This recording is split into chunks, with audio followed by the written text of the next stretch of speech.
I'm Miss Gordon. In this video, I'm going to read you the story, The Polar Express, by Chris Van Allsburg. This story is about a little boy who goes on a magical adventure one Christmas Eve.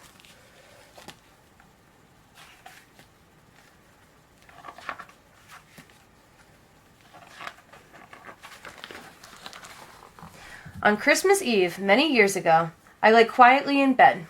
I did not rustle the sheets. I breathed slowly and silently. I was listening for a sound a friend had told me I'd never hear, the ringing bells of Santa's sleigh. There is no Santa, my friend had insisted, but I knew he was wrong. Late that night, I did hear sounds, though not of ringing bells. From outside came the sounds of hissing steam and squeaking metal.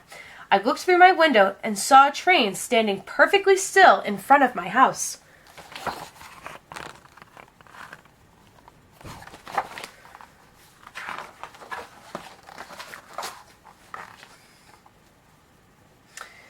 It was wrapped in an apron of steam. Snowflakes fell lightly around it. A conductor stood at the open door of one of the cars. He took a large pocket watch from his vest, then looked up at my window. I put on my slippers and robe. I tiptoed downstairs and out the door. "All aboard!" the conductor cried out. I ran up to him. "Well," he said, "are you coming?" "Where?" I asked. "Why, to the North Pole, of course," was his answer. "This is the Polar Express." I took his outstretched hand, and he pulled me aboard.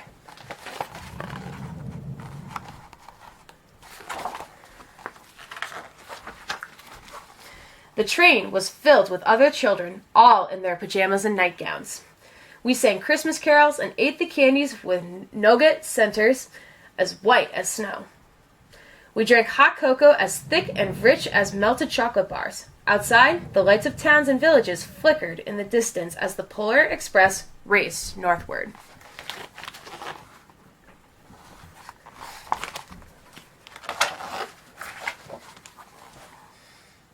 Soon, there were no more lights to be seen. We traveled through cold, dark forests, where lean wolves roamed and white-tailed rabbits hid from our train as it thundered through the quiet wilderness.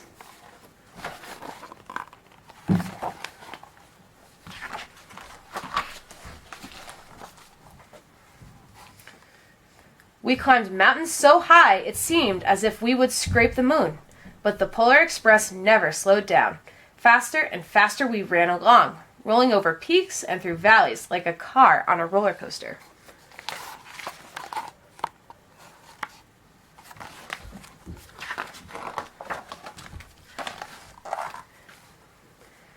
The mountains turned to the hills to snow-covered plains. We crossed a barren desert of ice, the great polar ice cap. Lights appeared in the distance. They looked like the lights of a strange ocean liner sailing on a frozen sea. "There," said the conductor, "is the North Pole."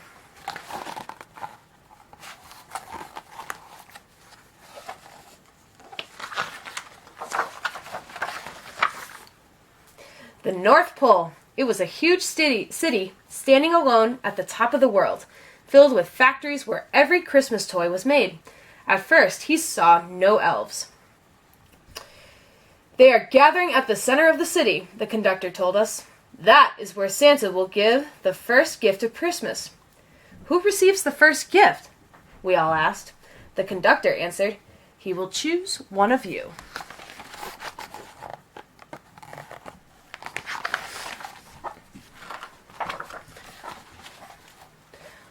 "Look!" shouted one of the children. "The elves!" Outside, we saw hundreds of elves. As our train drew closer to the center of the North Pole, we slowed to a crawl. So crowded were the streets with Santa's helpers. When the Polar Express could not go further, we stopped and the conductor let us outside.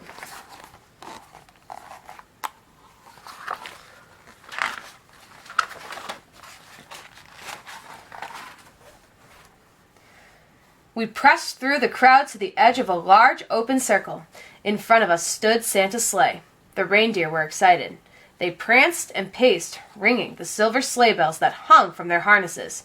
It was a magical sound, like nothing I'd ever heard. Across the circle, the elves moved apart and Santa Claus appeared. The elves cheered wildly. He marched over to us and, pointing to me, said, "Let's have this fellow here." He jumped into his sleigh. The conductor handed me up. I sat on Santa's knee and he asked, "Now, what would you like for Christmas?"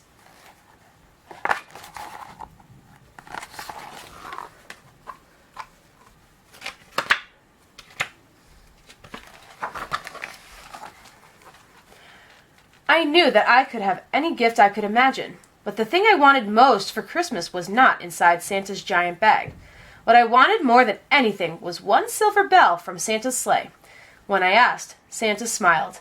Then he gave me a hug and told an elf to cut a bell from the reindeer's harness. The elf tossed it up to Santa. He stood holding the bell high above him and called out, "The first gift of Christmas!"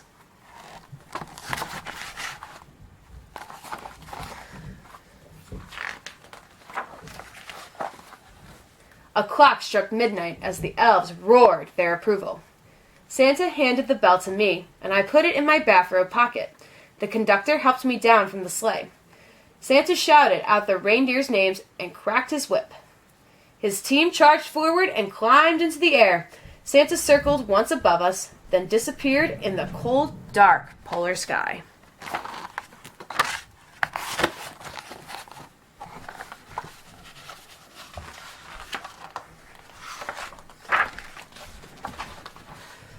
As soon as we were back inside the Polar Express, the other children asked to see the bell. I reached into my pocket, but the only thing I felt was a hole. I'd lost the silver bell from Santa's sleigh. "Let's hurry outside and look for it," one of the children said, but the train gave a sudden lurch and we started moving. We were on our way home.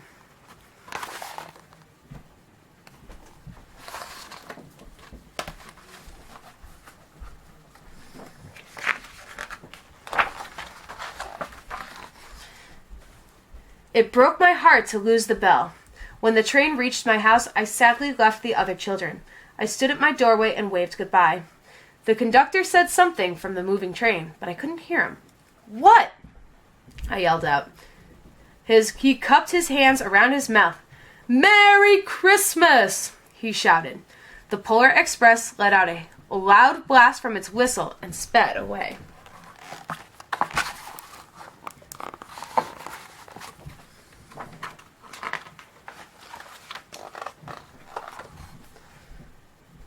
On Christmas morning, my little sister Sarah and I opened our presents.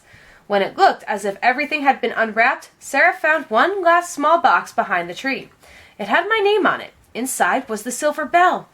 There was a note. "Found this on the seat of my sleigh. Fix that hole in your pocket. Signed, Mr. C." I shook the bell. It made the most beautiful sound my sister and I had ever heard. But my mother said, "Oh, that's too bad." "Yes," said my father, "it's broken." When I'd shaken the bell, my parents had not heard a sound.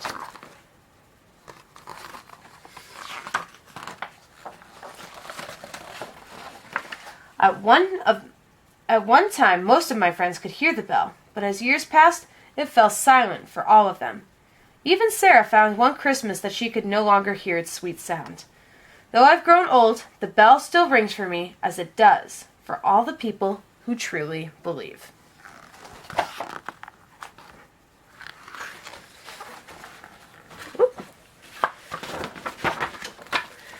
The end.